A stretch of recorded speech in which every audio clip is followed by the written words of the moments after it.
Did you know that BDSM and kink are healthy outlets for aggression, imagination, and attention? Hi, and welcome to the Partition, home of kinky wellness. My name is Dana Slosser, and I'm a sexual wellness coach that dives deep into all things kinky. I'm here to show how BDSM and kink deserves a rightful spot within the sexual wellness conversation. So, let's talk about it. Hello, and welcome back to the Partition, and welcome back, Katrina. Hi, thank you for having me. Yes, how are you doing today? Doing very well, thank you. How are you? I'm good. So today we're going to be talking about the porn industry. And actually, I wanted to start with some fun facts, I guess you could say, that I found in an article on our lovely, most favorite site, BuzzFeed. The article that I found on porn industry was called Porn Industry Inside Secrets Reddit Edition.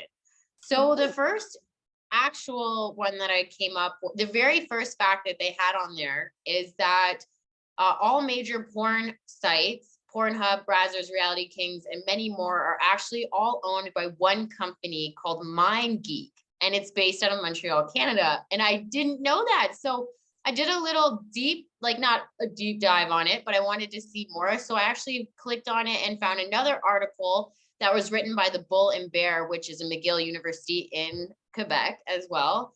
And it is. So MindGeek is a not so little tech giant there that literally owns all the major porn industries. And so even though that they have a taboo surrounding their matter, they actually are a major contender in the online delivery field. That's what it says here. But I actually, even the first fact of that, I found that so interesting considering like I lived in Ottawa and I don't know, Toronto based. I thought maybe that fact would be a little bit more widespread here.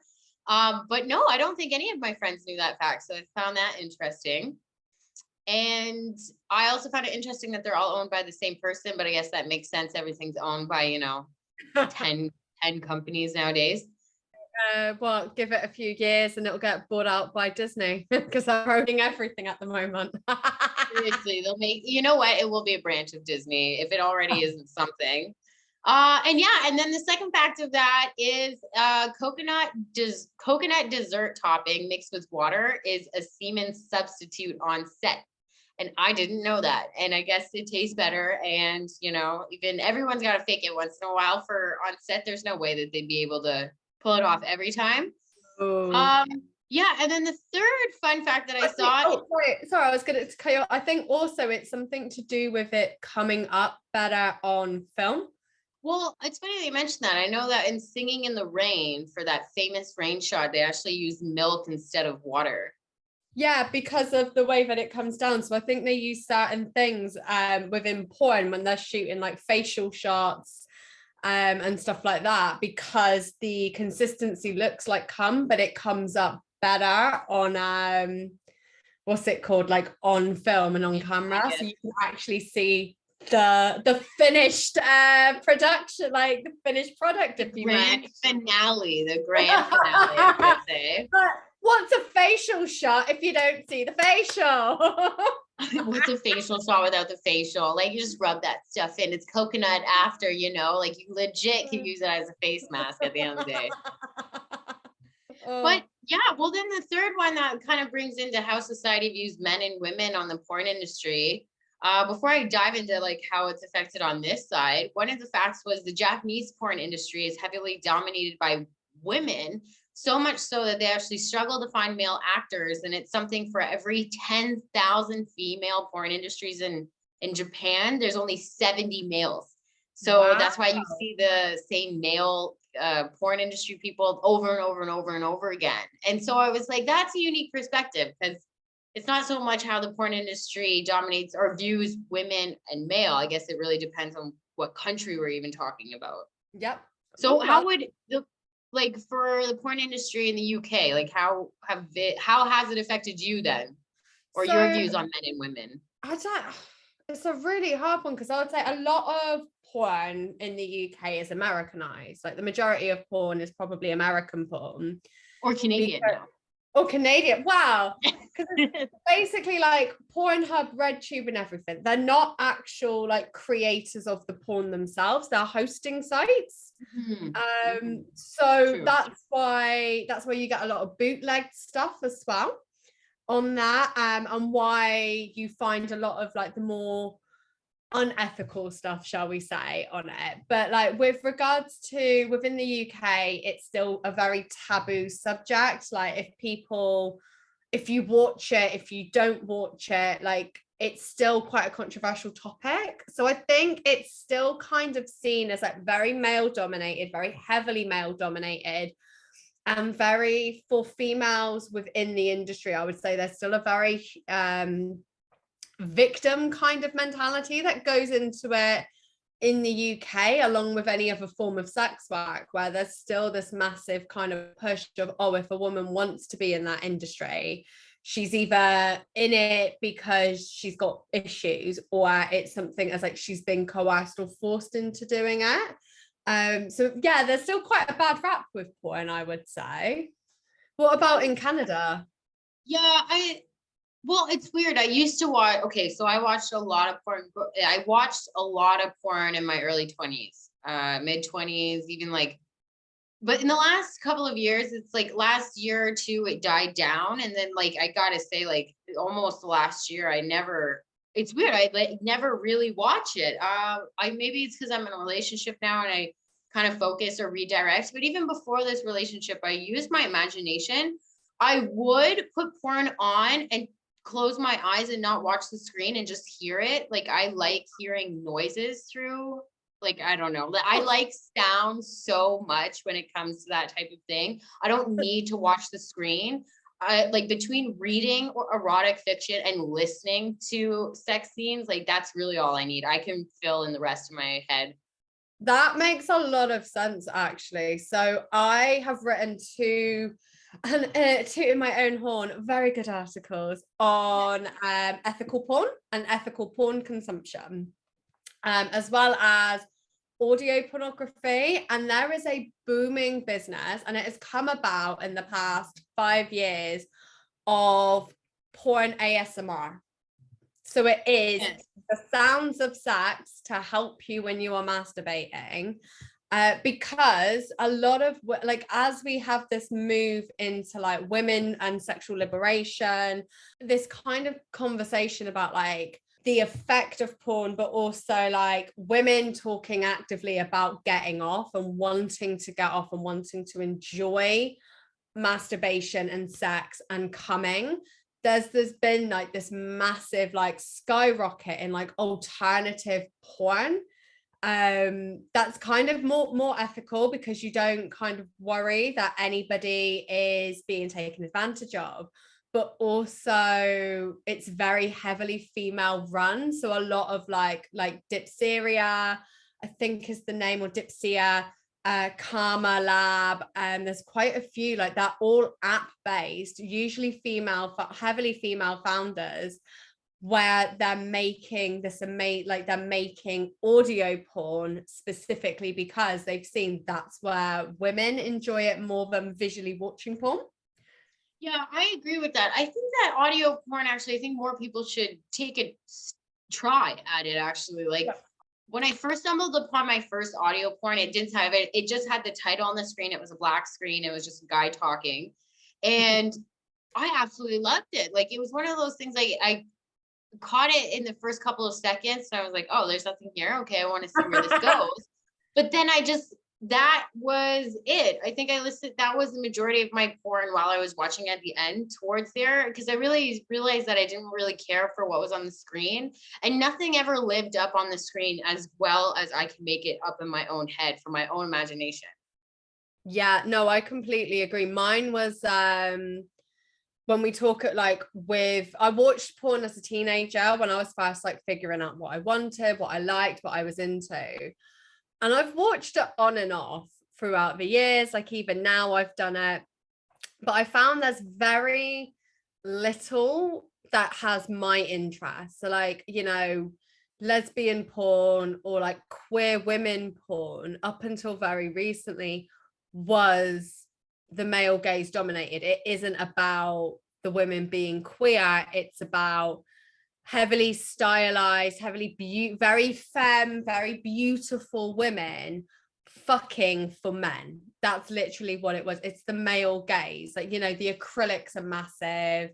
And I'm not saying there aren't there aren't high femme lesbians or queer women out there who are like that, but you can tell the difference between actual porn created for queer people and the majority of porn which you get now, which is lesbian porn, which is for the male gaze. And that, like, after that put me off, and that's where I kind of did the same as you and just ended up moving more towards the more like the fiction, the reading, audio, and stuff like that, because I like noise. So I like, you know, I don't understand people who can like masturbate with no music on. I'm like, no, I've got a playlist.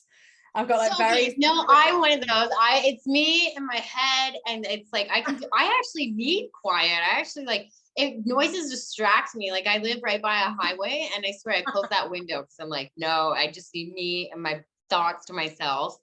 But I think I made the jump over to audio and erotic fiction more towards the end because I saw the level of my own porn consumption and what type of porn I was getting into. And eventually, if you run out of that category, there's nowhere to go except into deeper, more aggressive, or more towards the extreme of whatever fetish that you're in. And it's not that the porn itself that people get addicted to, it's just the same thing. Like the more you watch it, the more you need to consume the next time you get off, over and over again. And when I use sounds and reading, I feel that it's endless. Like it's actually endless because now I'm the creator of my own inside me. Like I'm that little Energizer Buddy and where that's coming from.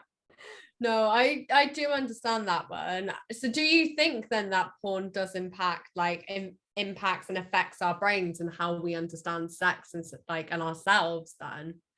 Oh yeah, I think I actually saw an article. I'm going to attach this article at the end as well.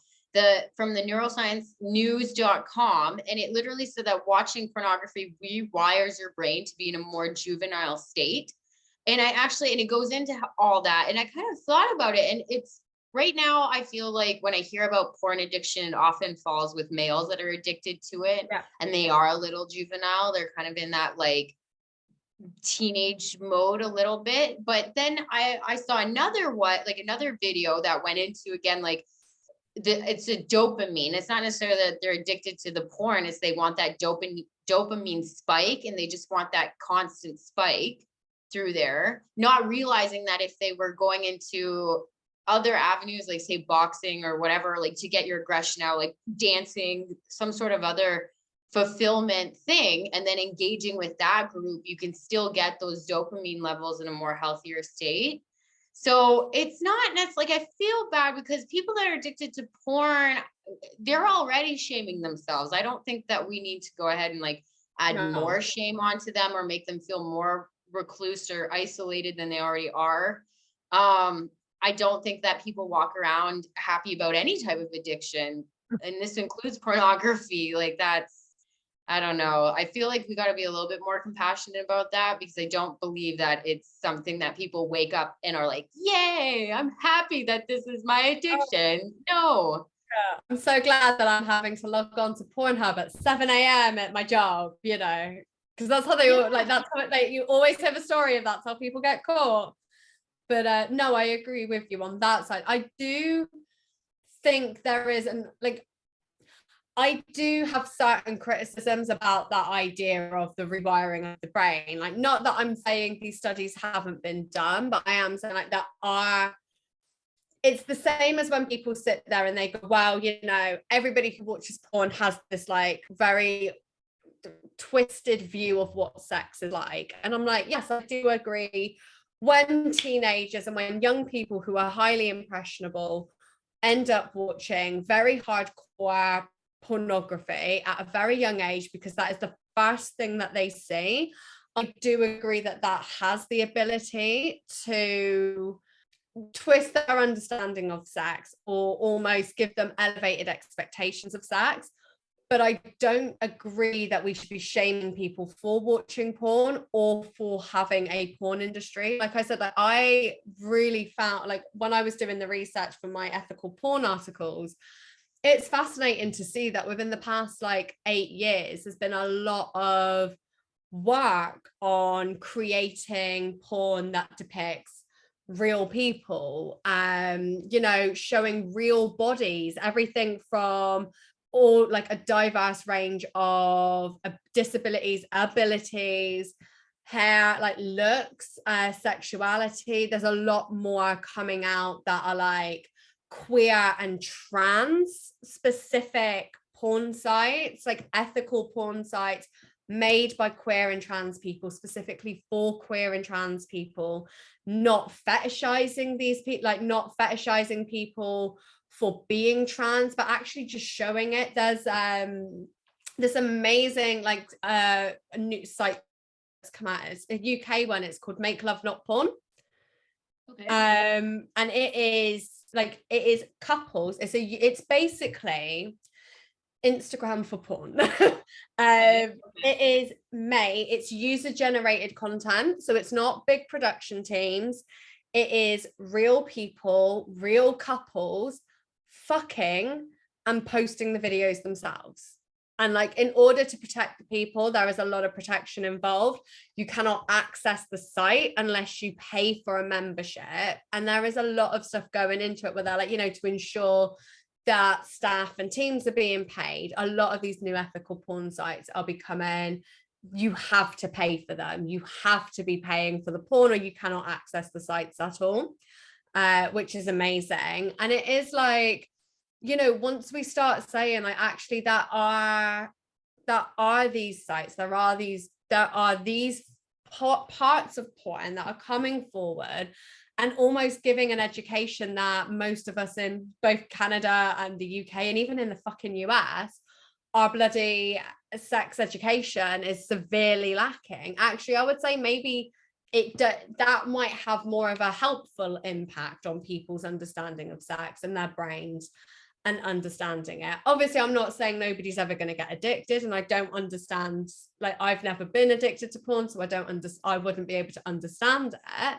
And I do agree that there needs to be conversations about it. There needs to be better understanding about it and help about it. But no, I think like when we do sit there and have this very negative view on the porn industry and immediately say, oh, everybody who watches porn suddenly has this very twisted idea of sex. It's like, well, not everybody, and two, there are options out there that people can look at that show very healthy versions of sex. It's just unfortunately the easiest ones to get a hold of tend to be on RedTube, tend to be on PornTube, tend to be these bootlegged in a lot of cases, because that's RedTube is notorious for having revenge porn put up on it. Like these negative connotations, it's because on these sites specifically there aren't enough protections to stop this type of thing, and because it's free it means that it's easier for people to get access to.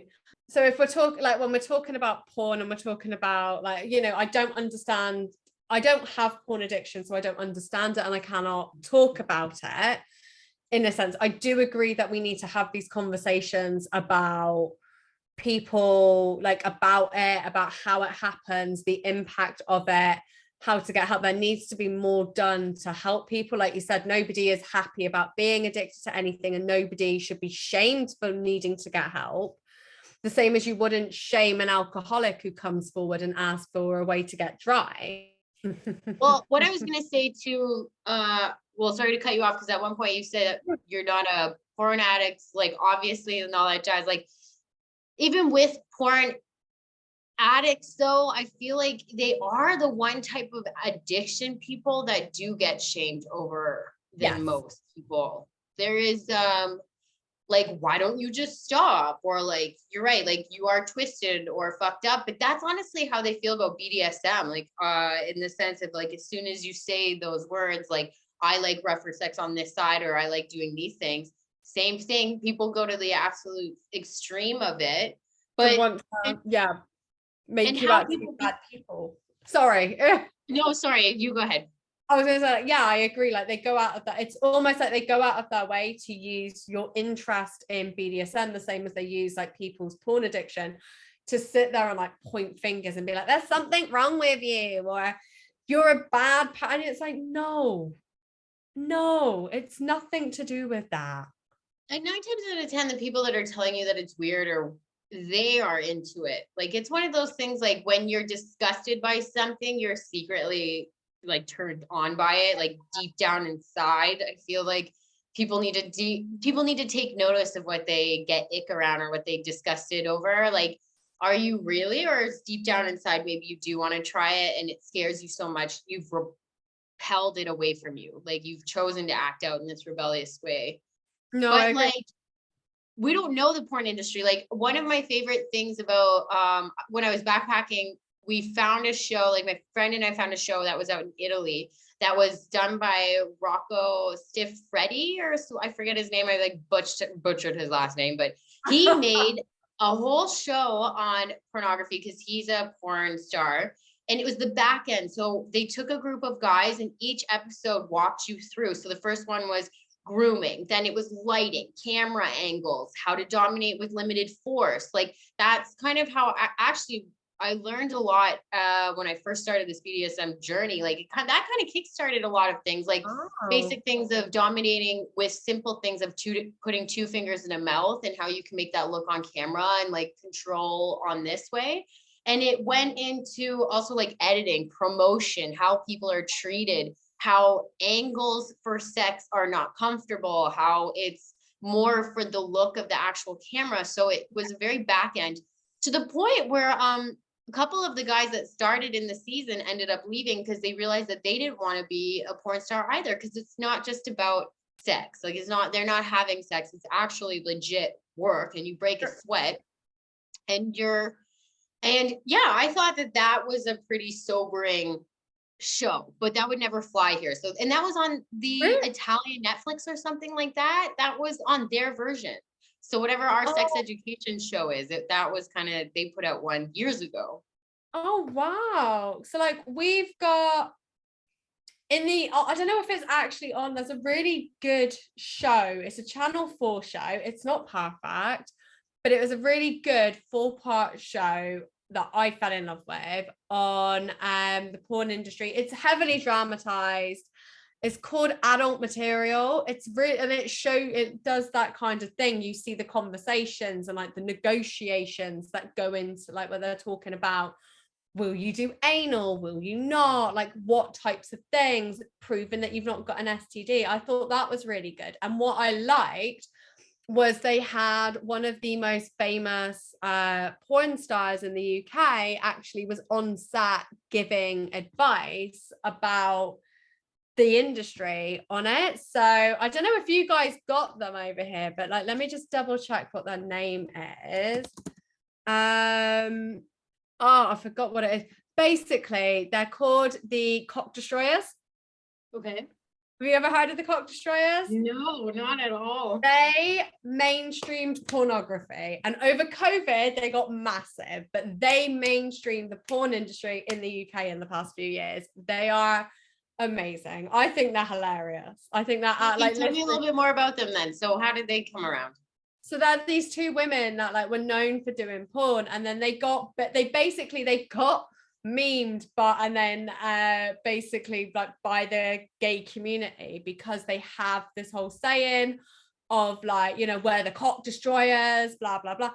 They ended up going into art, and then from there they actually did a basically like think of RuPaul's Drag Race but for sex and sex workers, and it's called Slag Wars, and it's amazing. It is Okay. like, I fucking love it. But they have done on YouTube, what I really liked was when Sex Education, the TV show on Netflix, came out on YouTube as promo, they got the Cock Destroyers to do some sex education on YouTube and like actually going through certain, and I thought it was a really interesting way how we've gone like kind of full circle, where it's like porn is this massive no any porns, like we don't talk to porn stars, we don't ask their opinion on stuff, like it's very hush hush, you don't watch it, you don't talk about watching it, to suddenly porn became absolutely mainstreamed in the UK, and these people who work within the industry are giving very healthy, very good sex advice on using PrEP, going and getting STD checks, using a condom, and like things that none of us are getting fucking taught about within our own fucking schooling.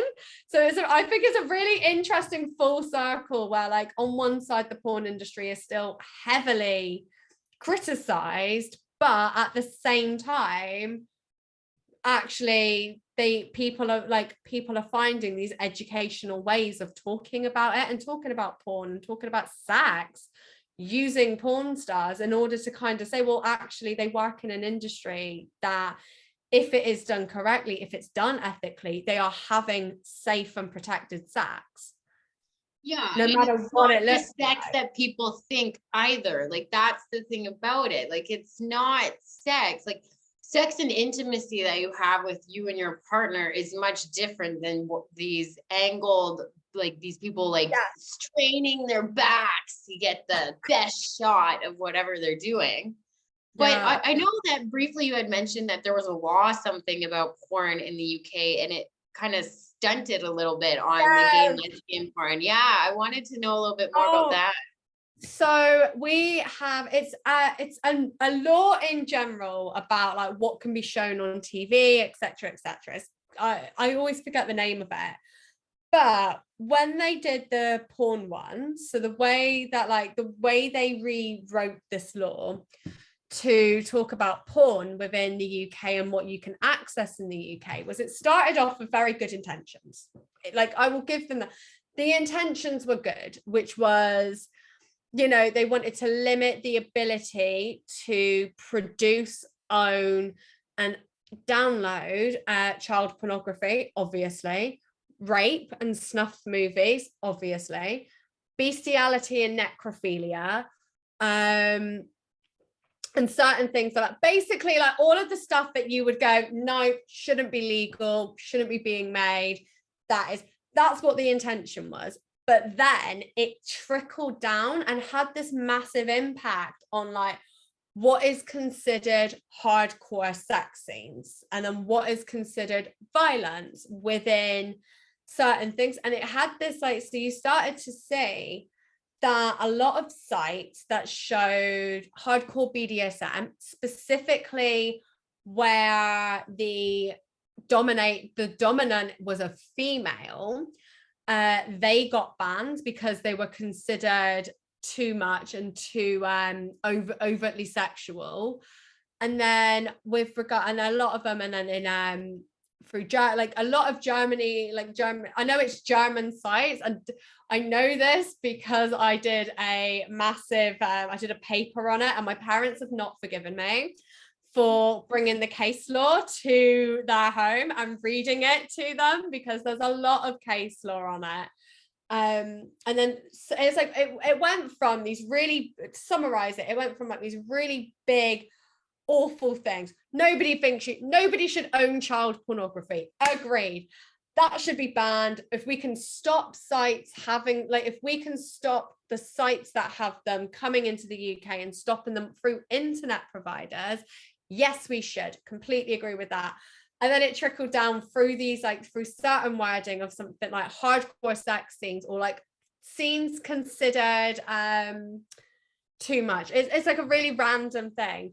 It ended up being things like face sitting was banned. So you can have like, it's very hard to access sites or porn videos that show like face sitting as a thing.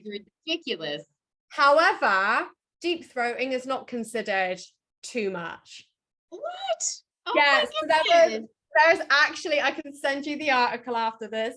There is an entire thing where, to protest it, there was a face sitting protest where basically men and women protested this law and this, like, the stopping of face sitting and cunnilingus being used, by having this massive like lie-in where like they protested Westminster with women sat on top of men, like having their face sat on, not Nice. doing sex. It was all fully clothed. It would be very chilly in the UK to do that. But yeah, to like protest this. And I was like, I thought that was hilarious. And then it was like a lot of sites that, like I said, show female domination. That was like banned, but ones where men are heavily, you know, like really rough sex acts that not necessarily are commented on as being within the BDSM space, but are like, you know, deep throating, like you see on like porn anyway, where it's like rough like sex where men are dominating women. That's completely fine. And it ended up having this massive impact on like the ability to, you know, within a lot of gay spaces, like anal was obviously seen as like too much. So a lot of these like gay porn sites suddenly stopped being allowed in the UK. A lot of German porn, which is known for being quite far out, ended up being banned within the UK, but they were all depicting consensual sex scenes between the partners, compared to certain ones on YouTube and RedTube that people can get a hold of that show these very angry, very aggressive, non-consensual necessarily looking scenes because the man was the one that was in control. So it was like a really interesting way of how the law went from having very good intentions to suddenly trying to reset sexual boundaries and reset sexual binaries of the man has to be dominant, the woman has to be this, you can only have missionary sex, etc., etc., etc. But yeah, it's a really interesting, like the law is really interesting about it, and like people have been persecuted for it and everything. It's I like love to be like prosecuted over something like that is just like it just seems Yeah. like those weird laws, like when you read like you can't drag a dead horse down like the city line at like Tuesday and Sunday, like these old stupid laws that were written like a million years ago.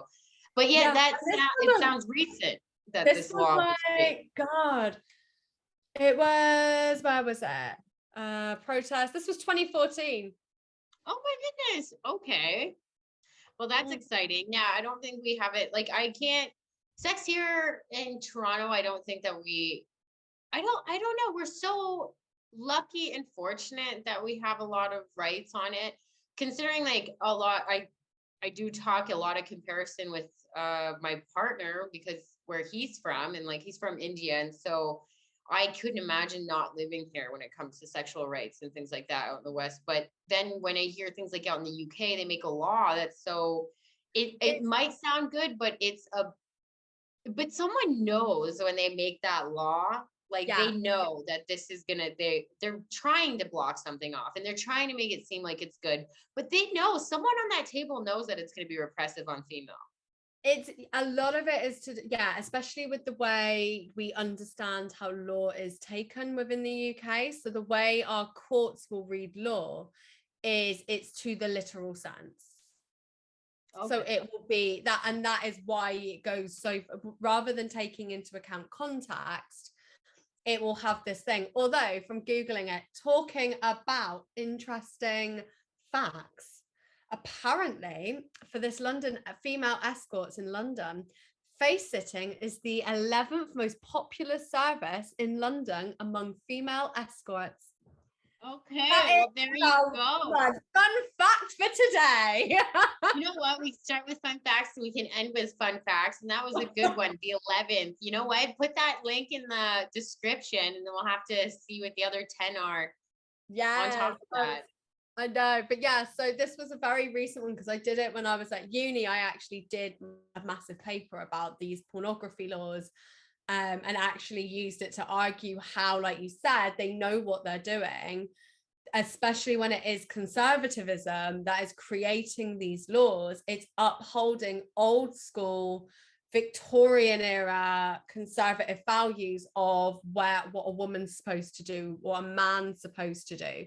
Because it's not even just these, like, because it's, especially when you look at it from the stopping domination side, female domination, it's not just saying women cannot be dominant, women cannot do this, blah, blah, blah. It's also like having an impact on men and saying to men, you cannot enjoy submission, you cannot enjoy this, because else you are not a man under the law's eyes. And it just reinforces these like really old school toxic views of like the binary system on gender and sex. And it's so frustrating. But like I said, there is a rise of ethical porn coming within the UK, and it is having this massive kind of turnabout because they're all independent, where you are seeing a lot more of these types of things happening. So bring on the face sitting. Yes, bring on the face sitting. Well, that was a great fact. And I'm so glad that you came on the show to tell us all these things. And I love your background in law. It's definitely interesting. You have background in law and you're working sex. Yeah, it's come in handy in like random ways. Well, thank you for joining and have yourself a great day, Katrina. You as well. Thank you for having me. Bye. Bye. Well, that's it for us. Make sure to follow us on Instagram and let us know what you think. You can find me at thepartition.life and Katrina at _satisfiedcat. Thanks for listening. Tune in next time. And as always, stay kinky.